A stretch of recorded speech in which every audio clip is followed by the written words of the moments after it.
పార్లమెంటులో కేంద్ర ఆర్థిక శాఖ మంత్రి నిర్మలా సీతారామన్ ప్రవేశపెట్టిన బడ్జెట్లో తెలంగాణకు తీరని అన్యాయం జరిగిందని జయగౌడ సంక్షేమ సంఘం రాష్ట్ర వర్కింగ్ ప్రెసిడెంట్ సావిత్రిబాయి పులే జాతీయ విశిష్ట సేవ అవార్డు గ్రహీత పంతంగి వీరస్వామి గౌడ్ విమర్శించారు. గురువారం జిల్లా కేంద్రంలోని ఆయన కార్యాలయంలో విలేకరుల సమావేశంలో మాట్లాడారు. మోడీ ప్రభుత్వం రైతు వ్యతిరేక బడ్జెట్ ప్రవేశపెట్టిందని విమర్శించారు.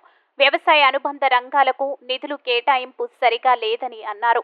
తెలంగాణలో నిధులు కేటాయింపు సరిగా లేదని అన్నారు. తెలంగాణలో 2 కేంద్ర మంత్రులు, 6 బీజేపీ ఎంపీలు ఉన్నప్పటికీ తెలంగాణ రాష్ట్రానికి మాత్రం బడ్జెట్లో మోడీ ప్రభుత్వం అన్యాయం చేసిందన్నారు. మోడీకి అదానీ, అంబానీ మీద ఉన్న ప్రేమ రాష్ట్రం పైన లేదని మండిపడ్డారు.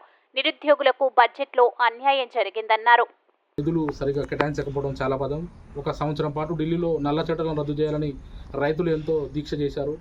అలాంటి వ్యవసాయ అనురంగాలకు కూడా వివిధ రంగాలకు కూడా వ్యవసాయ నిధులు సరిగా కేటాయించకపోవడం చాలా అంతంత బాగలేదు. 2 కేంద్ర మంత్రులు, 6 ఎంపీలు ఉన్న తెలంగాణ రాష్ట్రానికి నిధులు తీసుకురాకపోవడం చాలా బాధాకరం.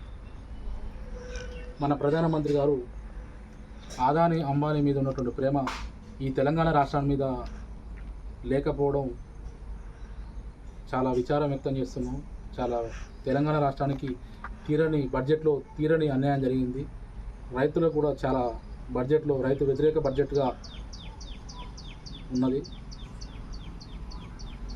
చాలా తెలంగాణ రాష్ట్రానికి చాలా బాధాకరం.